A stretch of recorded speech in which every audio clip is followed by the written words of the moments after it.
much about your son. He's so timid. He wouldn't do anything desperate. What are you trying to say, huh? Stop playing the sad card in front of me.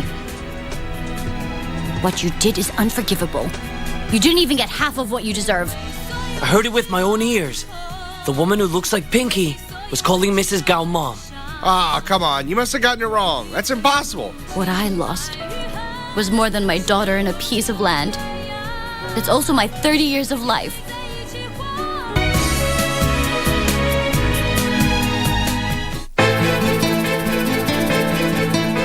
Chagua kati ya kakangu na mpenzi wangu. Mom, are you really okay? There's nothing you can say to change what I feel. Sijakuja hapa kwa kuwa nimekumiss. Naona utazipata hizo tabu sana. Achana kujipendekeza kwa mume wangu. Umemaliza? Oh, okay.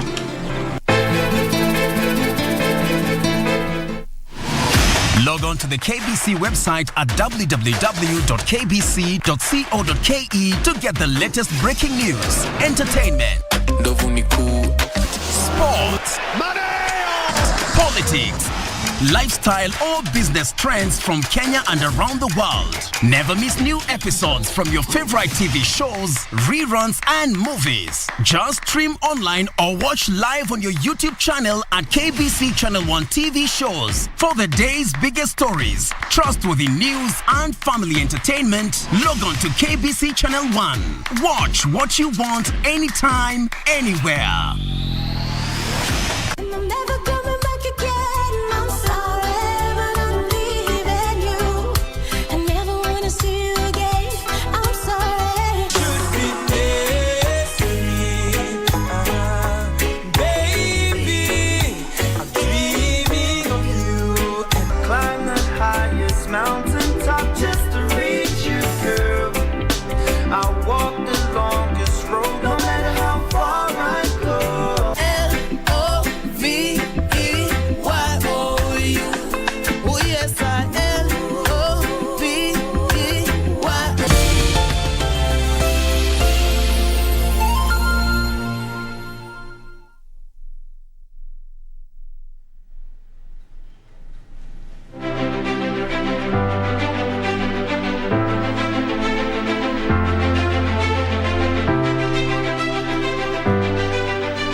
Thank you so much for creating time for us tonight. We are coming to you live from Fairmont, the Norfolk Hotel, a wonderful place that is today playing host to the premiere episode of Kenya Decides, a special political program that is geared towards setting the agenda ahead of the 2022 general election. It is less than 4 months to that particular day. Precisely 111 days today, Kenyans will be making that crucial decision on who is going to be part and parcel of the next crop of leadership. And of course, we have seen the political environment increasingly becoming competitive. And it is at such a time that the role of the media becomes prominent. But working under the murky terrain of politics that is usually characterized by violence has proven to be a hard nut to crack for members of the Fourth Estate. So tonight, our focus is going to be how can journalists play their role professionally in an electioneering period, and of course, how can they stay safe while at it. And I'm going to have a sit down with a panel of 3 gentlemen who know what it means to be in this particular industry. And I'll just, take you through who they are. I'll start from the gentleman on my far left there. His name is Victor Bwire. Victor is the Director, Media Training and Development at the Media Council of Kenya. Thank you, Victor, for creating time. Pleasure. Of course, we have Eric Oduor as well with us. Eric is the Secretary General of the Kenya Union of Journalists. Thank you, Eric. Thank you. All right. And sitting just next to me here is Irungu Hilton. He is the Executive Director, Amnesty International Kenya. Irungus, thank you so much for creating time for us. Thank you very much. Of course, not directly in the Fourth Estate, but you No, actually, I'm an amateur journalist. 6 years of Saturday column. Yeah. I think I probably am not as experienced as my colleagues here, but I'm heading in the direction. All right. So we are glad, gentlemen, that you created time for us tonight.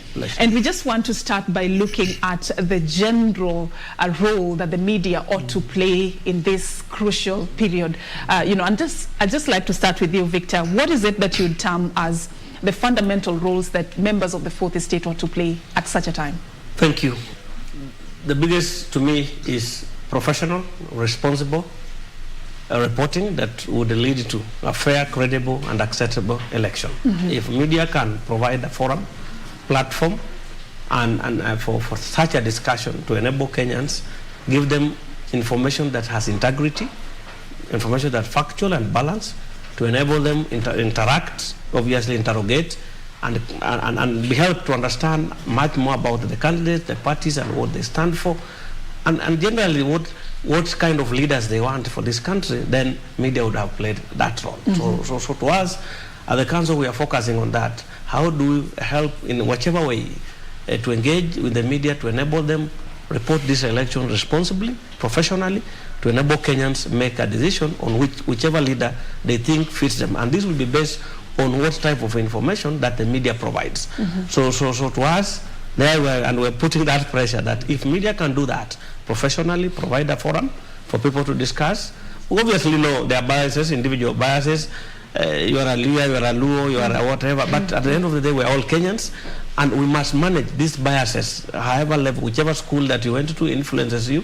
But we are saying, while that happens, but if professionally you can manage these biases and be professional and enable Kenyans interact with their candidates, with the various leaders that are coming in a way that then enables them make those. Then obviously we have this big country called Kenya, which is bigger than any election. So elections are good, it's part of the democratic process, but we need to do an election aware that the country still, a country called Kenya must be there outside the election. So again, that then tells media has a role to the candidates themselves. They must also be fair to the candidates.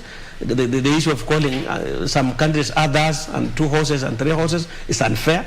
Let the media provide a forum for all candidates. Let the media provide a forum for the country, and let the media provide a forum for Kenyans and the voters. All right, thank you, Victor. We'll get into the details of how this practically ought to be implemented. But Eric, similar question but in a different perspective. Does the media have any power to influence the election in any way, whichever direction you want to look at it from? Yes, because the media plays a very important role, because it plays as a link between those who are seeking to govern and those who are going to be governed. So it depends on how the media is going to frame the narrative.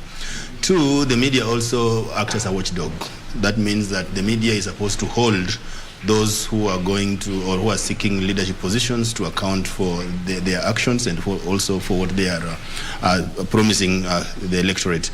Then 3, the media also is supposed to set the agenda. So, if you set the agenda, that means you're going to influence, you are going to look at, interrogate some of the policies that these candidates are promising. So if you do that, that means you are shaping the debate so that you don't allow the politicians to run with the narrative, but you allow the media to run with the narrative that is in the responsive to the preferences of the people. Because if you allow a politician and give a politician a platform and do not shape the debate, you don't shape the narrative, a politician is someone who is looking for his or her interest. And therefore the media has got a role there to ensure that those who are seeking to govern are actually put on the right track so that they do not overpromise, and if they promise, you actually ensure that whatever they are promising is something that is achievable. And that's why the platforms are there. Like Victor is saying, that the media puts the platform for the politicians to interact with the people they are seeking to govern.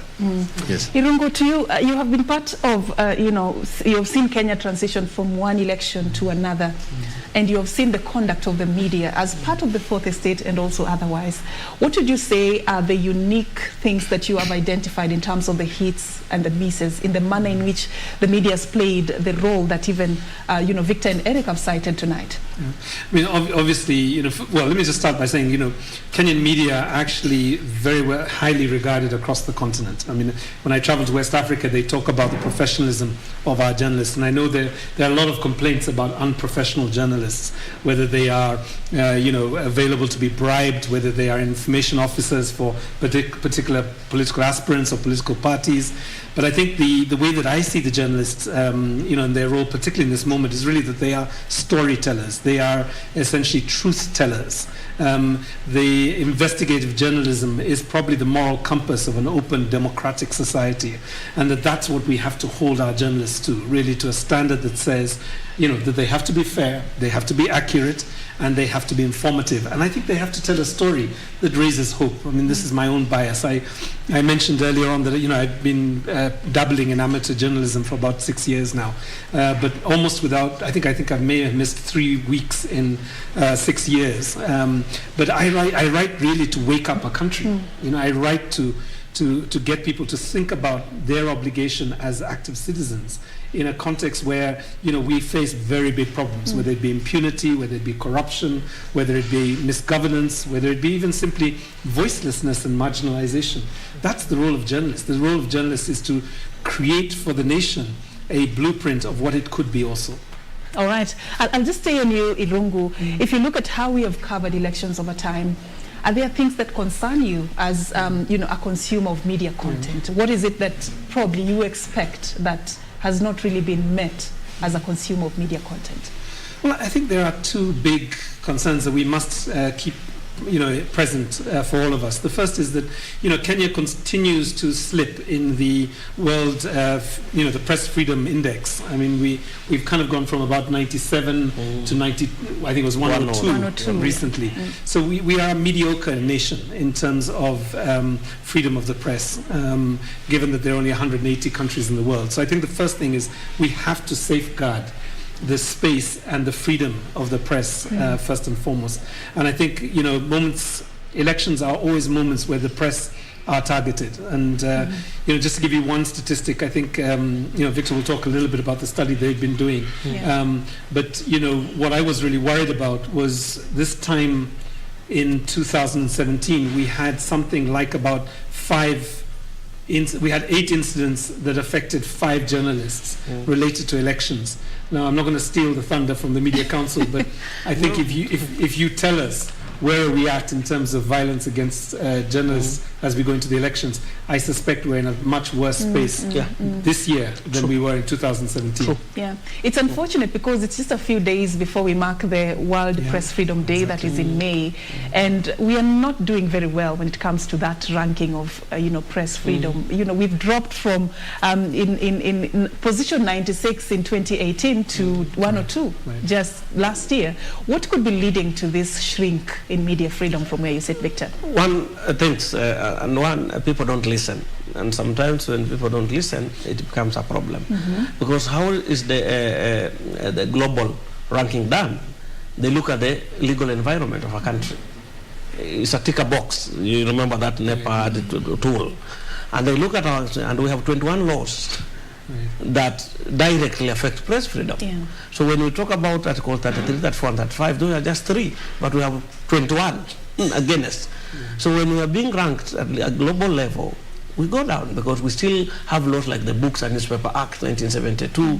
We still have books, very old laws, including our own KBC Act, because the Act says we ought to be a public broadcaster. Are you there? And other laws, KBF Act, Prevention of Terrorism Act, there are quite a number of laws. So when they are ticking us, you'll be surprised 2 years ago, Ethiopia was ranked higher than Kenya, and yet we talk about 200 radio stations, 135 radio. So if we still have things like defamation, in our laws, Official Secrets Acts, Archives and Documentation Act, and they have implications on press freedom and access to information. So when they are using that global tool, we rank so badly. That's one. 2, we must also accept that we have a very vibrant media sector in the sense of Eric Odur, KCA, and other editors who monitor and document. And you see the global UN action plan on safety, and even if you look at Agenda 16, you see even SDG 16A talks about safety and security. So there are a lot of people who do monitoring and documentation of safety and what. And Kenya has a very active sector, non-state actor.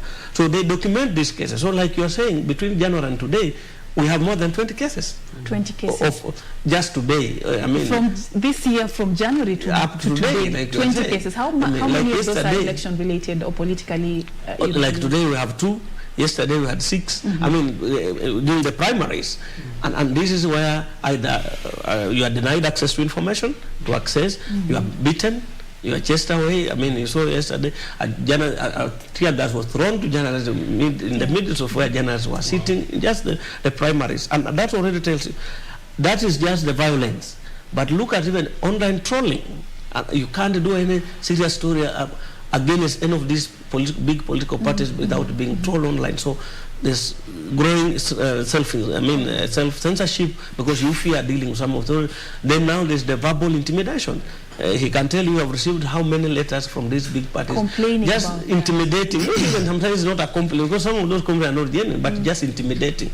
You remember the Honorable Soro in Kataran, they are saying, picking out a media house and profiling them. What then happen? And others. I mean, we are not just one. So we are worried that if that's not checked, then it's going to lead to a very serious problem. These roles we are talking about will not be played by the media. Just a sentence on that. You know, that figure 20, and I think you're probably not even adding today's. We haven't even updated, yes. Is 4 times what the figure was in 2017. Yes, that's where we are. It's a 4-fold increase. So it means that the violence. Situation is actually getting worse. I think actually, I think there's something I need to add, that when we are talking about the ranking of a country on press freedom, there's a number of factors that are also looked into. It's not only violence against journalists. For example, if you look, and they keep updating this tool. If you look at the tool that, for example, that was used this year, there are new questions that you are asking. They are asking, first of all, like for example, they asked, how many journalists are unionized in Kenya? And if you look at the number, actually, it's very low, and that now has translated into economic freedom of journalists. So that means that if journalists are not properly remunerated, it means that the press freedom in that country actually will have a problem. They're asking what is the media concentration in Kenya, for example. You will realize that the media ownership in Kenya has got a lot of issues. There is one person who has got a number of radio stations. How many politicians own media houses in Kenya? You'll see that majority of FM stations are owned by politicians. And that means that if politicians own media, it means that the journalists who are working in that particular media house, they may not have the freedom to report on specific areas. What kind of media regulation are you having in Kenya? You say we are having a co-regulation. So those are some of the factors that actually they look into, in addition to violence and the killings of journalists. Just wanted to add that, so that at least we're able to, bring it into context. To context, so that people get to know what are the parameters that are used to rank a country, so that even if you stop the violence against journalists, but you don't discuss and find solutions to these other problems, the ranking of a country will still not improve. All right. Yes. Eric, thank you for bringing that up. But still, just to ask you, what is it that makes journalists an easy target for such attacks, especially during a season such as this, when we're headed to an election? Yes, I said that there's a role that media plays, like a watchdog role. And if you look at all these political parties and the political players, they have a specific narrative that they always want the media to stick to. Whether this narrative is truthful or not, they will always want the journalists to stick to it. So that is what brings tension between the journalists and politicians, because journalists go there to bring out the truth, bring out credible information that what is happening there. And like I said, politics is a game of numbers. It depends how you want to get those numbers. Whether you want to use orthodox means to get the numbers, it depends on what you want to do. So that is what journalists actually try to bring out, and the politicians are not comfortable with that, with the truth. I don't think if there is a politician that is comfortable with the truth. A politician is comfortable with the interest that is trying to advance.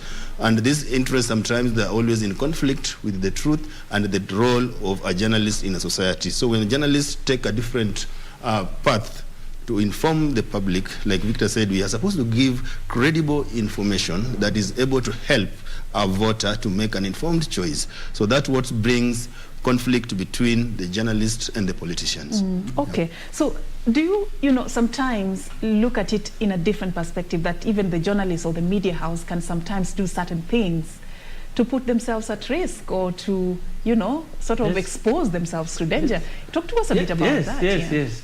I mean, like today we had a case where journalists went to a politician's house at night chasing a story, and then while there. So, I mean, there are also those risks, and we have worked in human rights defense. I mean, the issues of risk analysis, understanding where are you going before you do a story, chase a story, do you do a risk analysis and look at the legal, economic, social, and even your family implication of that story. You know, those are basic things that you saw in one of the by-elections in Juja, where one journalist was putting on a yellow T-shirt and he was easily confused with the UDA. You know, those things are there. So there are a lot of things. So you need to also consider which colors. In many cases, we always externalize the problem, but there are quite a number of also the problems that are very internal.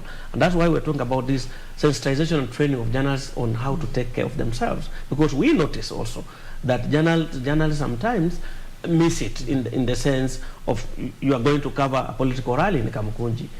And for example, you are putting on high heel. How do you run away if anything happens? You know, those are simple, small things, but they have a huge implication. You are making a call about Baba or about Uda in the streets of Nairobi and saying, I'm doing this story on so and so. And they have supporters in the streets. So there are also sometimes the way we manage ourselves as individuals. And I remember when I joined a human rights organization, the first thing was to expose me to how do I take care of myself. Information technology.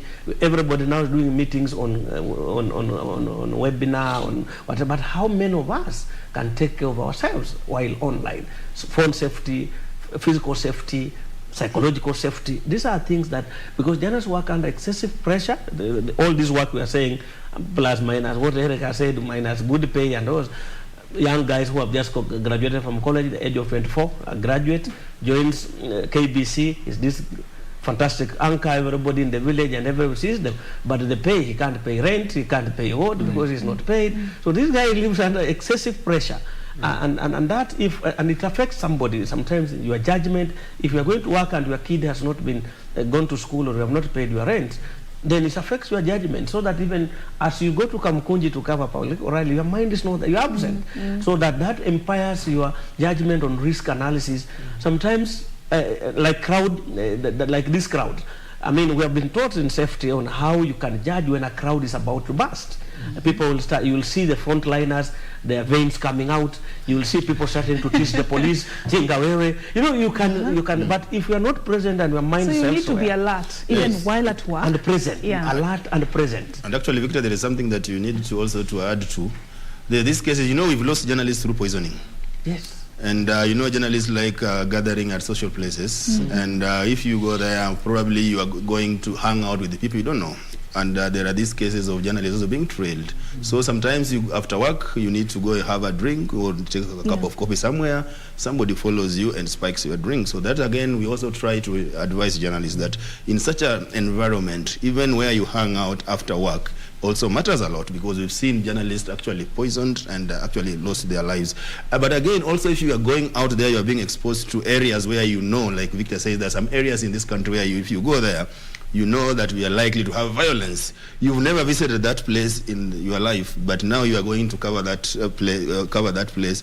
You don't know the escape routes. For example, you've never been to Mathare, so you go deep into Mathare Valley down there, then the violence erupts. How do you escape? Those are some of the things that we usually tell journalists, that even before you go there, you need to have a plan. You need to prepare yourselves that in the event that there is violence, actually you are able to escape. But even some simple things like also first aid, because sometimes you may be injured and you need to take some first aid at least also to help you even to stop bleeding. So those are some of the things that we try to help journalists, that when you are going out to the field, these are the things that you are supposed to know, especially when you are going to cover a rally that is likely to break out into violence. I'll come back to both of you to just talk about, there is something that is currently happening. Media houses are jointly coming up with a team that is going to address the safety of journalists who are going to be covering the 2022 general election.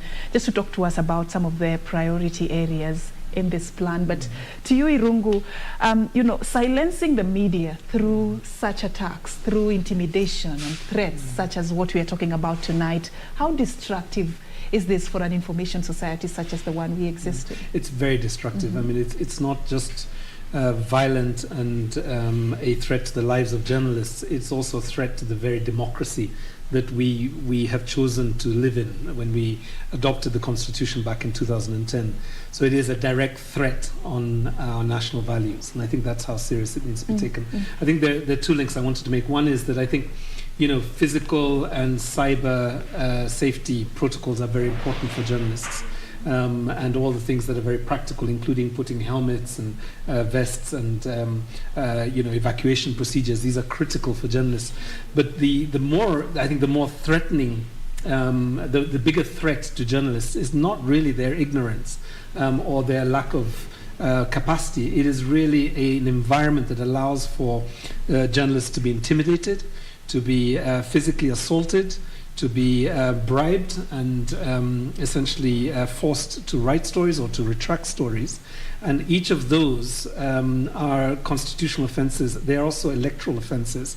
And really we should see prosecution, very swift prosecutions or arrests and prosecutions of people who are doing this. And I think that's the environment that really keeps journalists safe. And then just coming back to I guess Vukring a little bit to your comment, I think the other thing that's really important is for the media houses to see this as a joint responsibility. And I'm really glad that you brought up the Media Council. I actually wanted to, Victor, to just congratulate the Media Council on the establishment of the task force under Joe just recently, that is basically looking at how do the journalists and the media houses work together to protect each other, because you can't evacuate. Some media houses are not very similar in terms of their resources. Some have tremendous resources. They have made 2 or 3 vehicles. They have ways of evacuating. Other media houses don't, and stringers don't.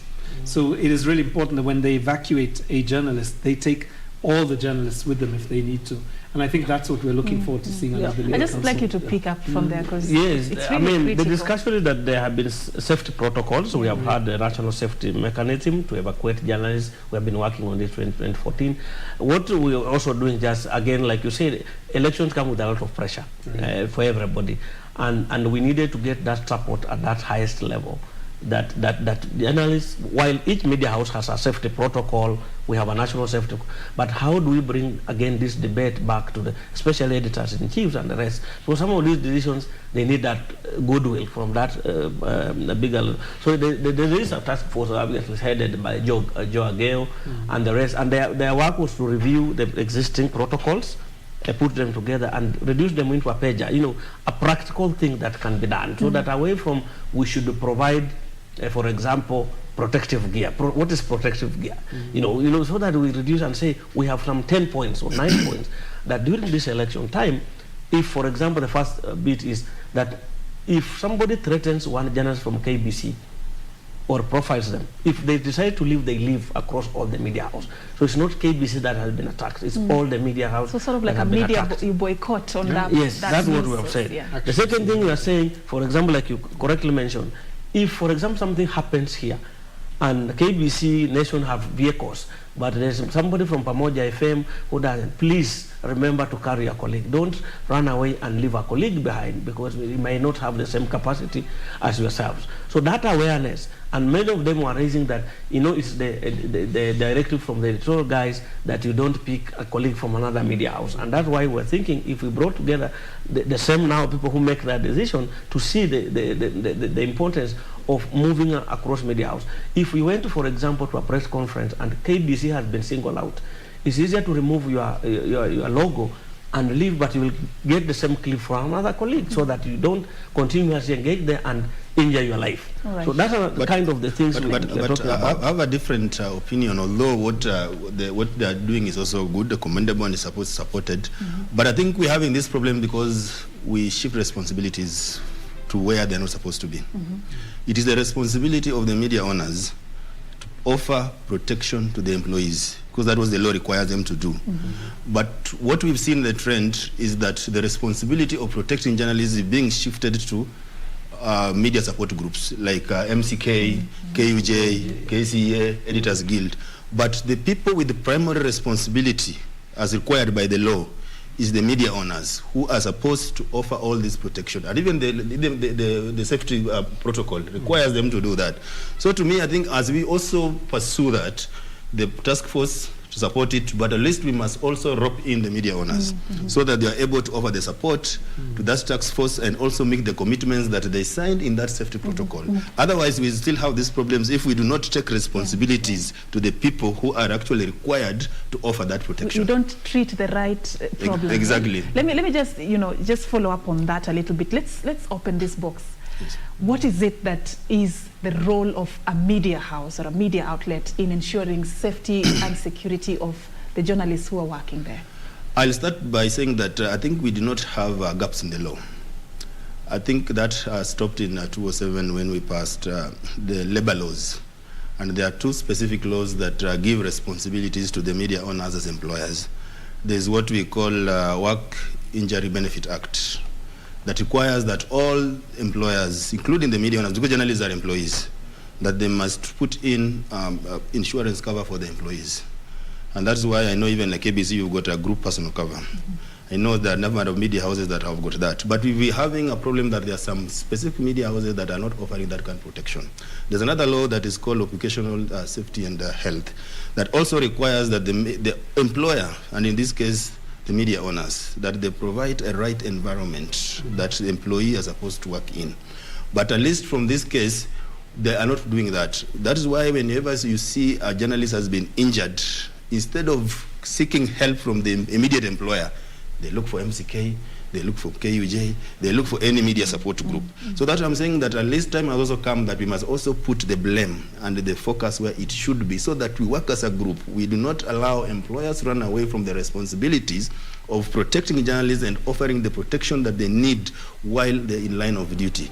So that's actually where the responsibility is. Then, for us as a union, you can now offer the support. For example, if the employer is not doing it what is right, then you offer the support to the employee who has been affected to seek legal redress and force this employer to take the responsibility they're supposed to be doing. All right.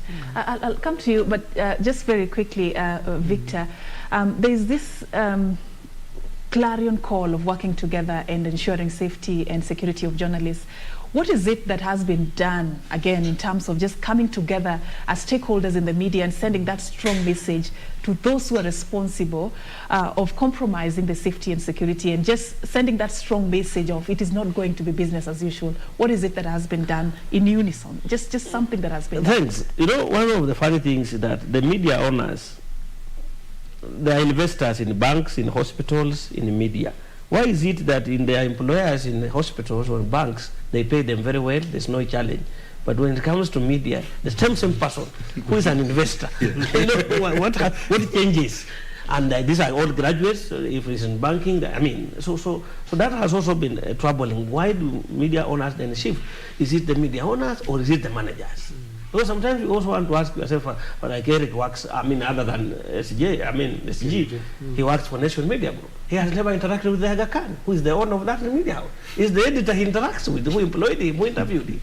So again, we must also start noticing that some of the gaps lies that sometimes when we become editors, we forget that we are journalists and that we have people to protect. In Uganda, you remember we said they came for correspondence. We said we are not correspondents, we are reporters. Yes. They came for reporters. We said that they came for it. But one time in the monitor, they came and locked everybody, including drivers and procurement. All together.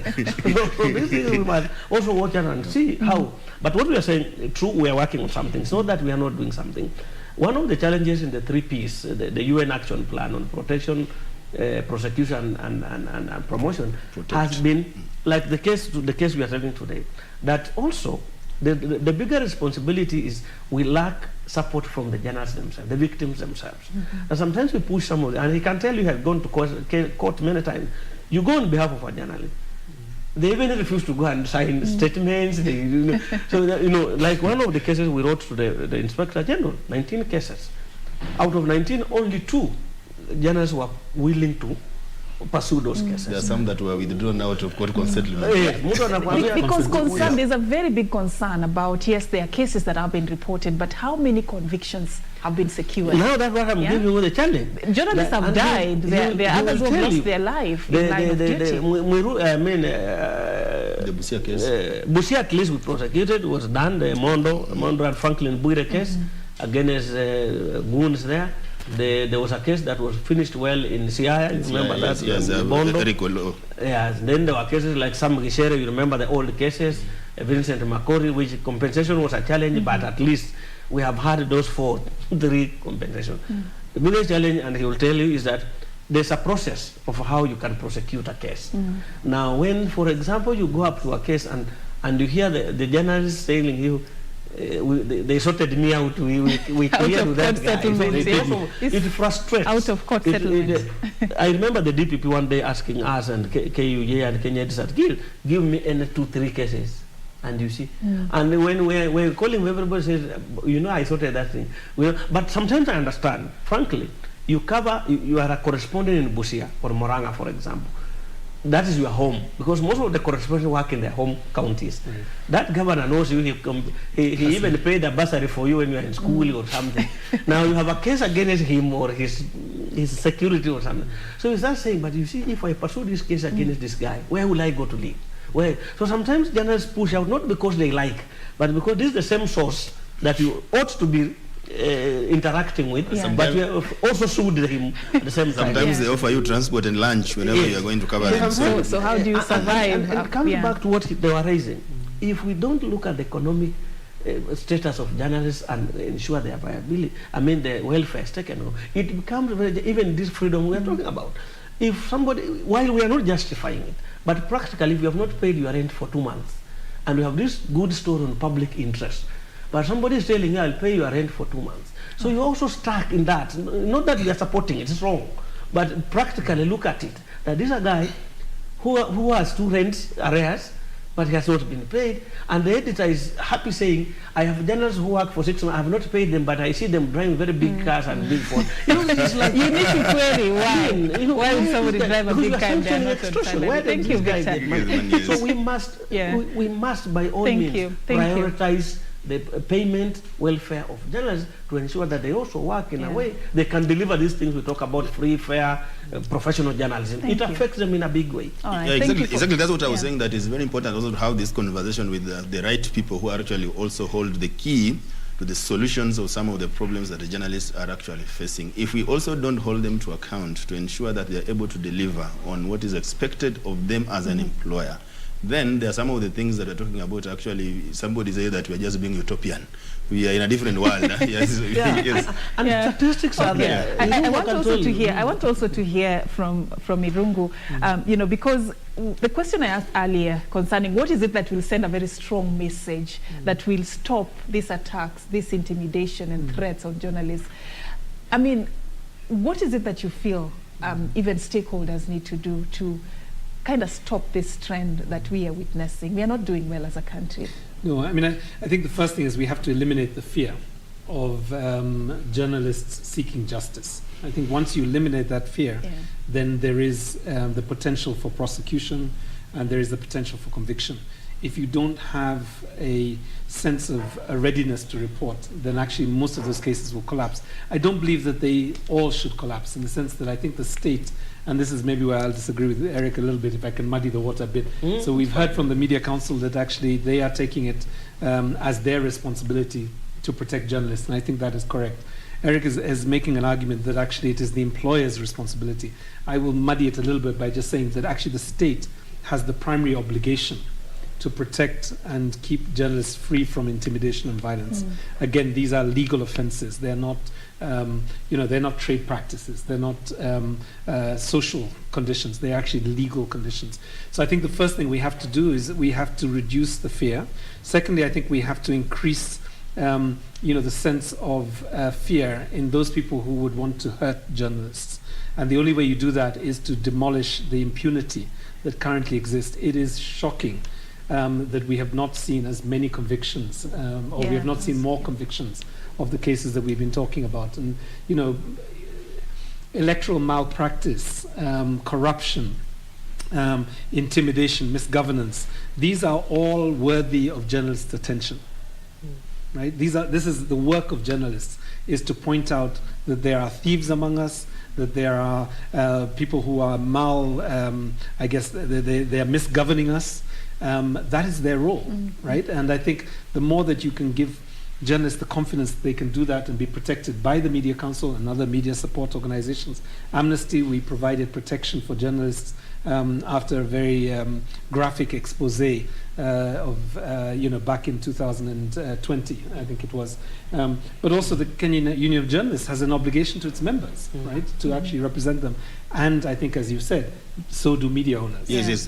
Just to allay your fears is that as much as we are seeking obligation of the media owners so that they're able to play their rightful role, as a union, actually, during this election period, we have rolled out a legal support program to all journalists that is going to run from 2nd of May up to 2nd of May next year with the support of UNESCO. So it doesn't mean that as much as we are demanding that media owners play their responsibility, we are sleeping on our job. No, we are demanding that they play their responsibility, their role very well, as also we are also playing their role. And right now we are going to have trainings, legal aid support to all journalists who will need such kind of services for the next 1 year and during this electoral period. So that's what I'm saying, that we want each and every organization within the industry, every stakeholder, to take up its responsibility very well. If every stakeholder takes up his responsibility very well, then we'll be able to address all these challenges. So I think it's good news that KUJ is going to run that legal aid support to journalists, so that in the event that there's a journalist who need a lawyer representation, we need a lawyer to take a matter to court like we've done before. Victor knows that. That is going to happen during this electoral period. So we are not running away from our responsibility, because we know our responsibility very well is going to go on. But again, we must also demand that other stakeholders also, they must take their responsibilities very seriously. All right. As part of that process, preparation for the elections as well, the Media Council of Kenya has been publishing guidelines for covering elections over time.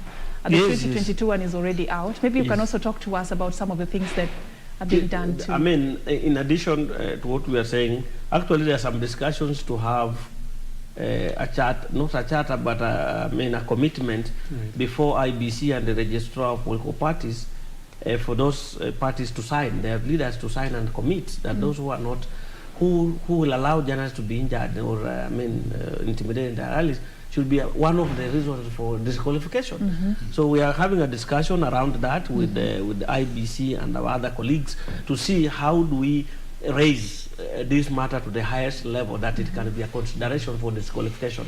If somebody, because there is one politician who consistently in his parties, about 7 times journalists have been attacked, and sometimes he's really bodyguards, so that's part of the discussion we are seeing, if that can happen as a way of advocacy, and see if we can. Do you think these politicians have a role to play in ensuring the safety of journalists who cover the events? I mean, you'll be surprised that some of the people who attack and harass journalists are bodyguards to a governor. So, I mean, he has a responsibility, or somebody who is known. Some of these people are known.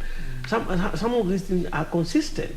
Some of these leaders who point out and profile journalists are known. When somebody says your name betrayed, it's known. So, what are the repercussions of somebody doing that? We must put some repercussions. So if somebody is going to put actually, what you are saying, is that if you invite journalists to your function, and they are attacked there, then you, as the person who is the host, you are supposed to take responsibility, because if I come to your home and I'm attacked in your home, it means that you are the host, you failed in your responsibility to offer me the protection and the safety I require when I'm still under your care. So those are some of the things that we are saying, that, and in addition to what Victor is saying, that engaging the Electoral Commission, because we have got the Electoral Code of Conduct, and even we are engaging the Director of Public Prosecutions and DCI, that these people who have made it a habit to attack and unleash terror on journalists, actually they can be prosecuted and barred from buying from this political position, so that it can be used as a benchmark and as an example that it is not going to business as usual, attacking journalists during electoral periods. That's actually what I was looking for. Exactly, we are working on that. That is what I was looking for. Is there something that is being done to send that strong message that it is not going to be business as usual, that attacks on journalists is not going to be tolerated? Because Irungu has just told us how destructive this is going to be for the society if media is silent. And that's why we are raising, and that's why our thinking is purely an approach that we bring in the editors-in-chief. Because sometimes when you hear some of this, then they say, we never had, it was just handled by the news editor, I never heard about, you know, those extra, my bureau chief. So that's why we are saying they must also take some responsibility, because these are the people who are signed. These are the people who should do the briefing and debriefing. If I'm sending you to Kangware to cover political, I have a responsibility to brief and debrief you, to expect. Because remember, 70% of the journalists who will cover this election are doing it for the first time. These are guys who have just come. So if they don't have a strong briefing and debriefing session to help them understand, then we will continuously, and the discussion is not just about the reporters. It's about, you remember the Duncan Haemba case? It's the driver who panicked and left them there. So it must be about drivers, cameramen, the team as they go out. It must be a holistic sensitization and responsibility that when we are going, safety is a concern. But like you mentioned, the Media Council and colleagues, obviously it's not a Media Council alone, but together with the colleagues we have developed the election guidelines, we have developed the training manuals, and training the 350 KBC staff will be part of the first beneficiaries. So we'll be doing a manual. What we did is just to develop the manual and others, which will be used by ourselves and other colleagues who are training, because a number of players, people have different development partners, and people will be running. What we just wanted is to harmonize the training and have a curriculum, which if Irungu is teaching, we have a similar thing. So that is a harmonized curriculum. So that is there, but we have allowed all other colleagues will use it. It's free. As we are aware, Media Council receives public funding, so we are not going to sell the curriculum to anybody. We'll give it free for all. And we have already done a train of trainer, 43 already ready. We'll be training more, who will then go out and help in the training. So the training has a chapter on gender-sensitive reporting, conflict-sensitive reporting, safety and protection, fake news and debunking. So it has various chapters that will be dealing. It will be a 3-day crash program, obviously, because it will have taken more days, but because of resources and also time. So we'll do a 3-day crash program. We'll have different trainers on different others. We are partnering with other colleagues who have expertise in different. IBC must have a role to help us understand elections. We'll have somebody from digital to help us with the digital safety. We'll have physical safety, then we'll have election related, we'll have so it will be a very 360-degree. There will be trauma counseling, because social wellness also is a major problem that we are dealing with. So and purely we are not turning journalists into election experts. We are just helping them, empower them to become responsible and professional reporters on elections. All right, thank you, Victor. Eric, is there something that is being done when it comes to the post election coverage? We usually just focus on go to the field, cover the story, that's it. Actually do we look at the journalists and their welfare after the election? Actually, our plan, and like Victor says, that we have been engaging. Actually, we have a pre-election that actually we started last year, just to put in place the preparedness that we require as the media to ensure that we are able to deliver. Then we have got this now electoral period, like right now. Then we also have post-election period. That's what I'm saying. That's why I was saying that if you look at all our programs are running all somewhere up to next year in April, because we believe that we need still to be with journalists until maybe 6 months after the elections. And something that also needed to add, that some of the things we're also looking at, we are also trying to see how can we work with all the stakeholders that are involved in the electoral process, so that every stakeholder, like I said also in the media, actually is also able to play its role rightfully. Like for example, we noted that sometimes, like the tallying centers are some of the things that we're looking. Sometimes you go there and we have got so many spies, more than the number of journalists. And this is a tallying center, this is a media center where journalists are the ones who are supposed to use it. But sometimes you find that it has been taken over by police officers, taken over by politicians. We also, this time around, we are trying to secure those media centers so that they're exclusively used by journalists. And how do you access information? That is also, that's because that has been a major problem that we've had, because there are a lot of expectations from the members of the public who are waiting for the media to feed them with information. But the media themselves don't have this information. So how can we open those doors so that journalists are able to get the information and share this information with the members of the public? We have also just seen a report that we are looking at when we are doing this analysis, and we've seen, and the projections are that this time around we are going to have massive online trolling and discrediting of journalists. Actually, that is now where we are focusing on.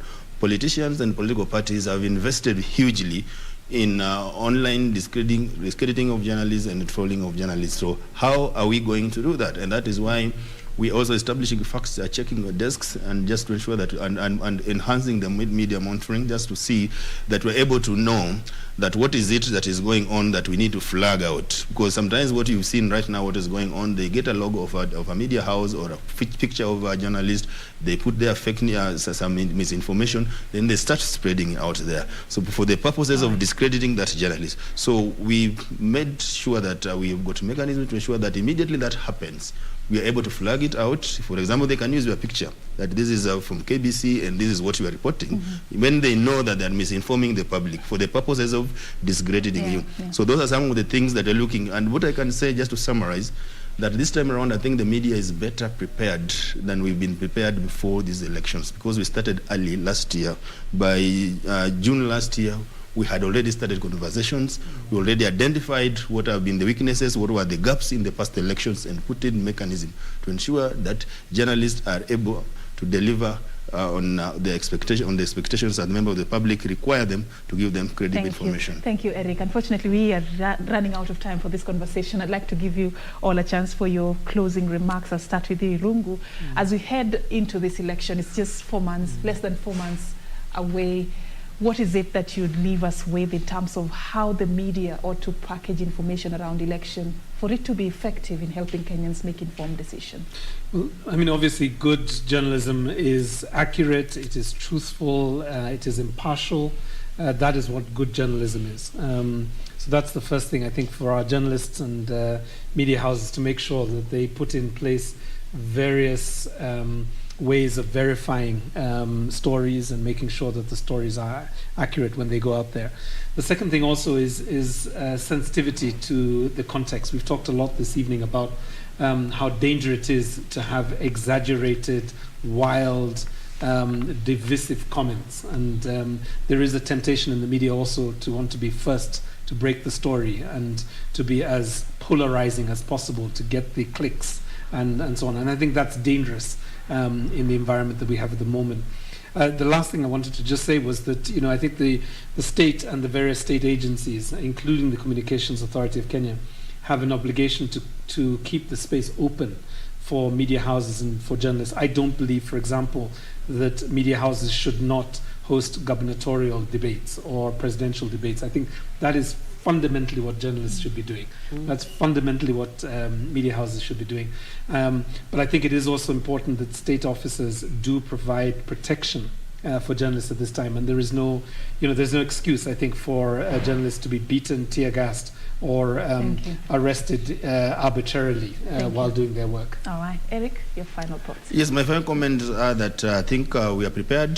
The media is ready to go and do its work during these elections. And from what I've seen from the preparations we've had, I think the media is better prepared. And I think there's other things that we're looking at. And I think we're looking at pooling resources so that I think we are trying to copy the Ghana way, so that come on 9th of August by midnight, the media should be able to have their own results, because you have the capacity. If we can be able to spread in all the 290 constituencies, why can't we get the results as they have been announced by the returning officer? Not that we are going to announce our results, but the results that have been announced at the polling stations by the returning officer. I think I need to clear that, because it's something that is doable if we can have journalists spread across the country in 290 constituencies where there are returning officers receiving results and announcing them. So those are some of the things that we are looking at, and I know we will be able to deliver and not disappoint members of the public.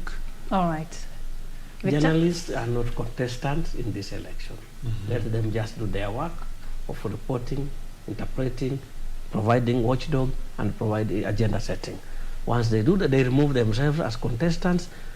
Let them enjoy their work. That's the job they trained for. I mean, many of them are now masters, PhD, and that's what they train. Let them enjoy their job.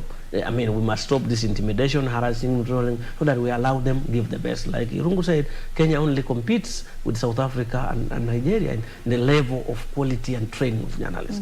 And we're proud of that. So let them enjoy their work, let them deliver. But like we said also, let's also provide an environment for journalists to work, to do their job. Because without this support, without pay, without all, they can't do that. They can't enjoy their job. So we have all our responsibility to ensure that this role the journalists play is all done in a context. by that we'll enjoy. And we are looking forward to enjoying how journalists will be reporting our elections. Yeah, thank you so much. We're all looking forward to, how this is going to pan out. And we all agree tonight that the role of journalists in this electioneering period cannot be underestimated or overemphasized. But again, how do they play that role professionally, and how do they stay safe while at it? Thank you so much for sharing your insights with us tonight. Victor Bwire, the Director, Media Training and Development at the Media Council of Kenya. Yes. Eric Oduor, the Secretary General of Kenya Union of Journalists. I was also having a sit down tonight with Irungu Hilton, is the Executive Director, Amnesty International Kenya. Thank you once again. Bless you. And that's how we wrap it up right here on Kenya Decides tonight. The first episode, we were focusing on media, security and elections. We do this each and every Tuesday from 10 p.m. to 11 p.m. Do join us next week for another insightful episode of Kenya Decides. My name is Safin Aching Ouma, signing out from the Fairmont, the Norfolk Hotel at Kenya's capital, Nairobi. Thank you so much for joining us tonight. Have a good night and God bless.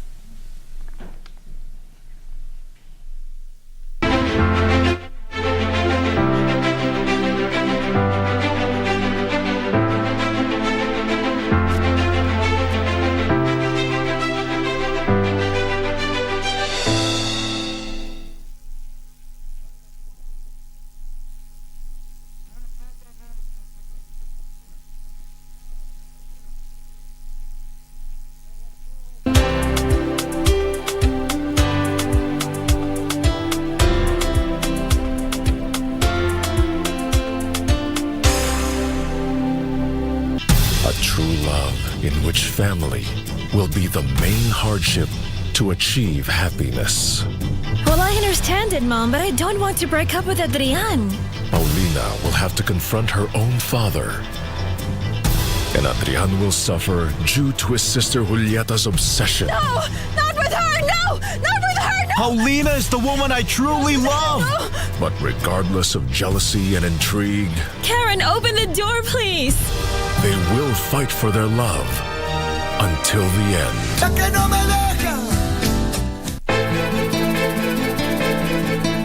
Sichagua kati ya kakangu na mpenzi wangu.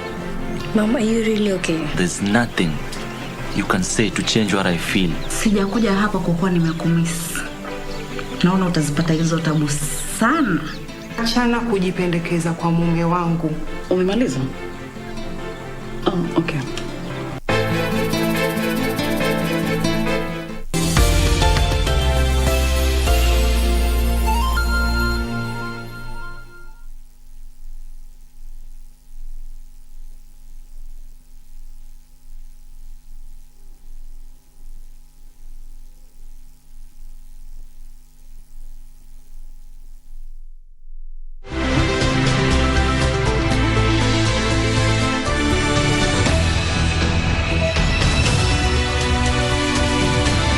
This is CGTN, China Global Television Network.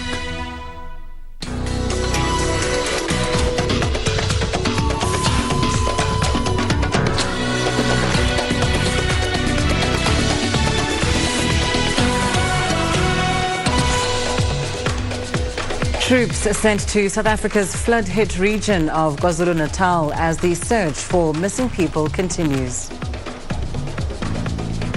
A Russian offensive in eastern Ukraine underway as US, EU and NATO leaders consider more support for Kiev. And IGAD warns that 29 million people in the Eastern Horn of Africa are facing serious food insecurity due to failed rains. Hello and a very warm welcome to Africa Live on CGTN. I'm Lindy Mtongana in Nairobi. With me in studio is Raman Young with a preview of your business news. That's right, Lindy. Here's what's coming up in the next half hour. African startups record a record $5.2 billion in capital in 2021. And small businesses are decrying the erratic supply of electricity in Nigeria. We'll have the details on those stories and lots more coming your way in the course of the hour. For now, let's start with the latest in current affairs with Lindy. Thanks, Rama. We start the hour in South Africa, where the country's president, Cyril Ramaphosa, has declared a national state of disaster over the deadly floods in the country's KwaZulu-Natal province. The declaration follows the deaths of over 400 people as a result of the floods. Ramaphosa addressed the nation on Monday evening, detailing how the government will assist those who have been adversely affected. CGTN's Yulisa Njamela has more. President Cyril Ramaphosa announced that the natural disaster, which completely destroyed just over 4,000 houses in KwaZulu-Natal province and killed over 400 people, has implications beyond the province. He told the nation that the effects of the floods will certainly be felt countrywide. Ramaphosa asserted that a national state of disaster has been declared due to the loss of life and damage to property, infrastructure and the environment. We are, however, a nation united in our determination to assist those who have lost their homes and possessions and who are in desperate need of food, water and shelter. 10,000 troops from the South African National Defence Force have been deployed to help with rescue efforts and restore power and water. I have authorized the South African National Defence Force to bring in more personnel, water storage and purification supplies and engineering teams to assist with electricity as well as water restoration. The storms wreaked massive damage in KwaZulu-Natal and some parts of the Eastern Cape provinces, leaving a trail of destruction. About 450 people have lost their lives as a result of the disaster, and many remain unaccounted for. Key trade areas such as the Durban port that have been hit hard by the floods will be prioritized for immediate repairs. The Durban port is one of the busiest on the African continent. To date, around 1,300 road repair projects have been identified by the agencies involved. Progress has been made in restoring operations at the port of Durban, opening alternative routes for trucks to access the port terminals and clean up debris in the harbor. The president informed the nation that the government will deal with the situation based on 3 phases. First, we will focus on the immediate humanitarian relief, ensuring that all affected persons are safe and that their basic needs are met. Second, we will focus on stabilization and recovery, rehousing people who have lost homes, and restoring provision of services. And thirdly, we will focus on reconstruction and rebuilding. This will not only involve the construction and repair of major infrastructure. To ease concerns around corruption that plagued COVID-19 efforts, Ramaphosa says the government will create a special oversight body that will include the Auditor General, business and religious groups, as well as professional associations of engineers and accountants to ensure that the allocated funds are used appropriately. Yulisa Njamela for CGTN in Durban, South Africa. Right, turning to security issues now, the multinational joint task force says it has killed over 100 Boko Haram terrorists in land and air clearance operations along the borders of the Lake Chad Basin. It says 10 of the deceased were commanders of Boko Haram and a group known as the Islamic State of West Africa Province. Our correspondent Ajek Mangut has more. According to a statement by the Joint Task Force, 18 soldiers were also wounded, while 3 others and a civilian died during the operation. The spokesman of the task force says the terrorists were neutralized following intelligence-driven lethal airstrikes in the Lake Chad Basin by the combined air task forces. He said several sophisticated weapons of different calibers were recovered and destroyed, including a 105mm artillery piece, several canoes, motorcycles and bicycles. The operation was codenamed Operation Lake Sanity by the multinational joint task force involving troops from Nigeria, Niger, Chad Cameroon, and the Civilian Joint Task Force. Boko Haram has been carrying out attacks in the northeastern part of Nigeria and the Lake Chad Basin. The group has killed hundreds and displaced thousands in the region. According to Jihad Analytics, the group was responsible for over 160 attacks in 2021 alone. Nigeria's government says the group has been largely degraded and that it is in the final stage of its war against the terrorists. Ajek Mangut, CGTN, Abuja.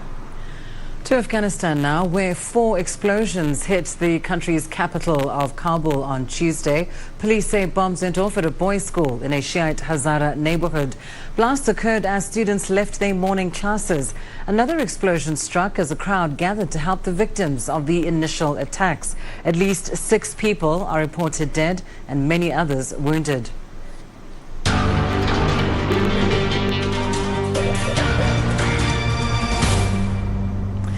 To the crisis in Ukraine now, where it is day 55 of the conflict.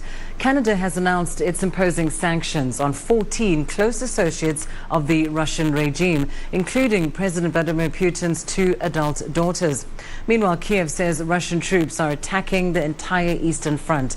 The United Nations Refugee Agency, the UNHCR, on Tuesday said that 4.9 million people have fled Ukraine since the beginning of the conflict with Russia.